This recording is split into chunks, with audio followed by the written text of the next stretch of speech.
Meus pais forjaram minha assinatura para comprar uma BMW para minha irmã. Então eu denunciei o carro como roubado, no meio do churrasco de família.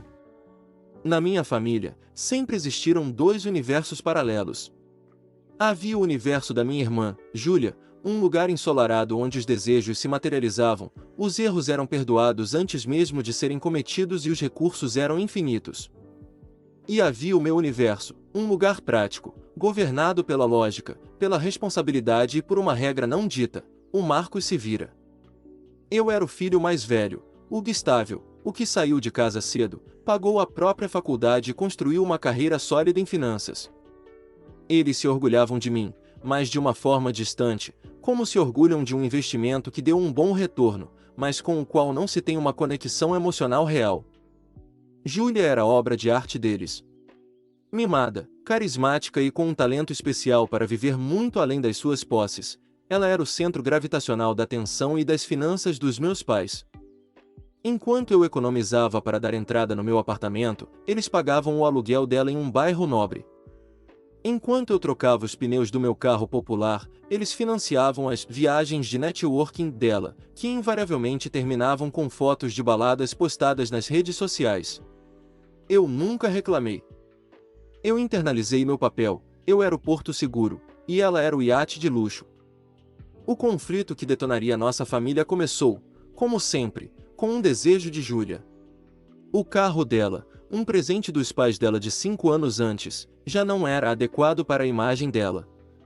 Ela, que trabalhava como criadora de conteúdo, um eufemismo para tirar fotos em cafés caros, decidiu que precisava de um carro de luxo para solidificar sua marca pessoal.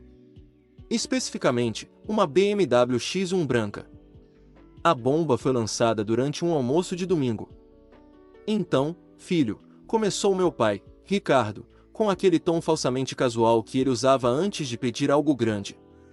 Sua irmã está precisando de uma força. O banco não aprovou o financiamento para o carro novo dela. O score de crédito, você sabe como é. Eu sabia. O score dela era um desastre, resultado de cartões de crédito estourados e contas não pagas, tudo invariavelmente coberto por meus pais no final. E o que eu tenho a ver com isso? Perguntei, já sentindo um nó no estômago. Nós pensamos, continuou minha mãe, Lúcia, com um sorriso doce, que você poderia ser o fiador dela. Ou talvez até mesmo o titular do financiamento. Com o seu nome, a aprovação é instantânea. Seria apenas uma formalidade, claro. Nós e a Júlia cuidaremos dos pagamentos. Eu olhei para a Júlia, que estava mexendo no celular, fingindo desinteresse, mas eu podia ver um pequeno sorriso presunçoso em seu rosto. Ela sabia que eles fariam isso por ela. Respirei fundo. Não, eu disse, da forma mais calma e firme que consegui. Eu sinto muito, mas não. Eu não faço financiamentos nem sou fiador para ninguém. É uma regra pessoal minha. Misturar família e finanças dessa forma nunca acaba bem. O clima na mesa congelou. O sorriso da minha mãe desapareceu. Meu pai franziu a testa. Marcos, não seja egoísta, disse meu pai. É a sua irmã. Nós somos uma família. A gente se ajuda. Ajudar é uma coisa, pai. Assumir uma dívida de mais de R$ 200 mil por um carro de luxo que ela não tem como pagar é outra. Minha resposta é não. Júlia finalmente olhou para mim, os olhos cheios de veneno. Eu não acredito em você. Você tem tanto e não pode fazer essa única coisa por mim. Você sempre foi assim, mesquinho. Ela se levantou e saiu da sala, batendo a porta. Meus pais me olharam com uma decepção tão palpável que eu quase me senti culpado. Quase. Eu mantive minha posição. O almoço terminou em um silêncio glacial. Pensei que o assunto havia morrido ali. Eu estava redondamente enganado. 3 semanas depois, um envelope grosso e elegante chegou ao meu apartamento. Tinha o logotipo de uma financeira de luxo, associada a marcas de carro premium. Achei que era correspondência indesejada, propaganda. Eu estava prestes a jogá-lo no lixo quando a curiosidade me venceu. Abri. Dentro, havia um kit de boas-vindas. um cartão de couro sintético, um chaveiro com o logo da BMW e uma carta. Prezado Sr. Marcos Oliveira, começava. É com grande prazer que lhe damos as boas-vindas à família. Parabéns pela aquisição do seu novo BMW X1. Anexamos uma cópia do seu contrato de financiamento para seus registros. Eu senti o chão sumir. Minhas mãos começaram a tremer enquanto eu desdobrava os papéis anexos. Lá estava. Um contrato de financiamento de R$280 mil. 60 parcelas de quase R$5 mil. E no final, na linha do comprador, estava o meu nome, meu CPF, meu endereço. E uma assinatura. Não era a minha assinatura. Era uma imitação grosseira, uma falsificação desleixada. A assinatura de alguém que a viu algumas vezes, mas não conhecia o fluxo, a pressão da caneta. Era a assinatura do meu pai. Eu a reconheceria em qualquer lugar. Eu caí na cadeira, o ar me faltando. Eles não tinham apenas me ignorado. Eles não tinham apenas passado por cima da minha decisão. Eles haviam cometido um crime. Um crime grave, em meu nome. Eles me amarraram a uma dívida colossal, destruíram minha confiança e me usaram como uma ferramenta descartável para satisfazer um capricho da minha irmã. A raiva que senti foi algo que eu nunca havia experimentado. Era uma raiva branca, fria, que queimava todas as outras emoções. Peguei o telefone e liguei para a financeira. Com a voz perfeitamente calma, eu me identifiquei e pedi os detalhes da transação. Sim, Sr. Oliveira, disse o atendente. O veículo foi retirado da concessionária há 3 dias. A primeira parcela vence no próximo mês. O senhor é o proprietário legal e o principal devedor. Proprietário legal, repeti, a frase ecoando na minha mente. Depois de desligar, fiz o que qualquer pessoa da minha geração faria. Abri o Instagram. Fui para o perfil da Júlia. E lá estava. A foto mais recente, postada na noite anterior. Ela, posando em frente a uma BMW X1 branca, novinha em folha. A legenda, trabalhe duro, sonhe alto. A nova bebê chegou. Hashtag abençoada, hashtag BMW, hashtag conquista. Conquista. A palavra me atingiu como um soco. Eu salvei a foto. Salvei o contrato. Eu tinha as provas. Eu poderia ligar para eles, gritar, fazer um escândalo. Mas o que isso adiantaria? Eles negariam, me chamariam de louco, diriam que eu estava exagerando. Eles me manipulariam para aceitar a situação. Não.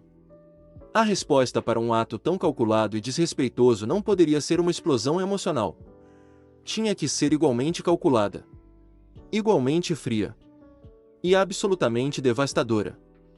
Eles não apenas forjaram minha assinatura, eles forjaram meu consentimento, minha identidade. Eles me transformaram em um meio para um fim. E eu usaria a própria arma que eles colocaram na minha mão, a lei, para lhes ensinar uma lição sobre propriedade que eles jamais esqueceriam. Passei as 24 horas seguintes em um estado de clareza absoluta. A dor da traição ainda estava lá, mas estava encapsulada em gelo, servindo como combustível para o que eu precisava fazer. Meu primeiro passo não foi ligar para um advogado. Foi ligar para a polícia. Disquei o número da delegacia local, não o de emergência. Quando o atendente respondeu, minha voz era a de um cidadão calmo e preocupado. Boa tarde. Meu nome é Marcos Oliveira. Estou ligando para reportar o roubo de um veículo. Certo, senhor. Qual o modelo do veículo? É uma BMW X1, ano corrente, cor branca. A placa é... Eu li o número da placa que constava nos documentos que a financeira me enviou. E quando o senhor notou o roubo? Eu acabei de tomar conhecimento.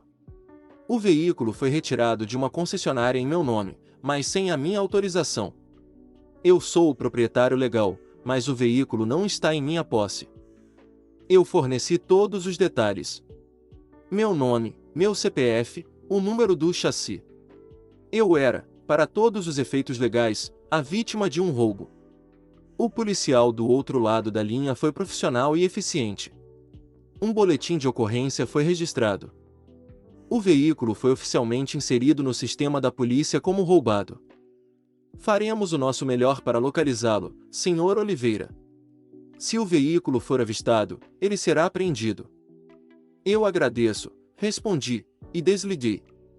A armadilha estava montada. O próximo passo era escolher o palco. E não havia palco melhor do que o evento que minha mãe estava planejando para o domingo seguinte, um grande churrasco para comemorar o sucesso de Júlia e, claro, seu carro novo.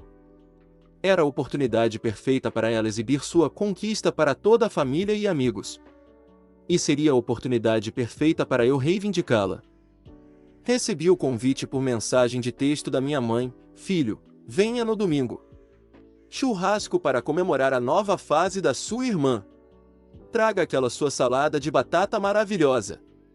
A normalidade da mensagem era nauseante. Eu respondi: claro, mãe.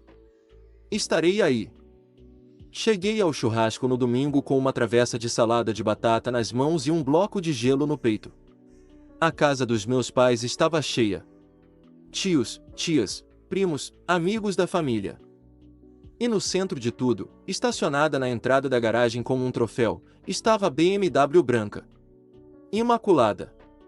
Júlia estava ao lado dela, rindo, mostrando o interior para um grupo de primas impressionadas. Meus pais me cumprimentaram na porta. Filho, que bom que veio, disse minha mãe, me abraçando. Você não está mais bravo, está? Está tudo bem, mãe, eu menti, com um sorriso. Meu pai me deu um tapa nas costas. Eu sabia que você ia entender. Família é família. A condescendência em sua voz era palpável. Eles realmente acreditavam que haviam se safado. Por uma hora, eu atuei. Conversei com meus tios sobre futebol. Elogiei o tempero da carne do meu pai. E observei. Observei Júlia se pavoneando. Observei meus pais a olhando com orgulho doentio. E esperei. Às 15 horas, exatamente como eu havia planejado, a campainha tocou. Mas não era um convidado atrasado. Pela janela da sala, eu vi uma viatura da polícia, parada em frente à casa. Ué, quem será? Disse minha tia. Meu pai foi atender a porta. Eu o segui, mantendo uma distância segura. 2 policiais estavam parados na soleira. Boa tarde. Nós somos da Polícia Militar. Recebemos um alerta de que um veículo roubado está localizado nesta propriedade, disse um dos policiais, com a voz calma e firme. O rosto do meu pai ficou pálido. Deve haver algum engano, oficial. Todos os carros aqui são da família. O veículo em questão é uma BMW X1 branca, placa XYZ 1234. Está registrada como roubada. O veículo está aqui. Toda a festa ficou em silêncio. As pessoas começaram a se aproximar da porta, curiosas. Júlia veio correndo da garagem. Essa é a minha BMW, ela disse, com a voz esganiçada. Não foi roubada. Eu a peguei na concessionária na semana passada. O policial olhou para o tablet em sua mão. Senhora, o boletim de ocorrência foi registrado pelo proprietário legal do veículo. O nome dele é Marcos Oliveira.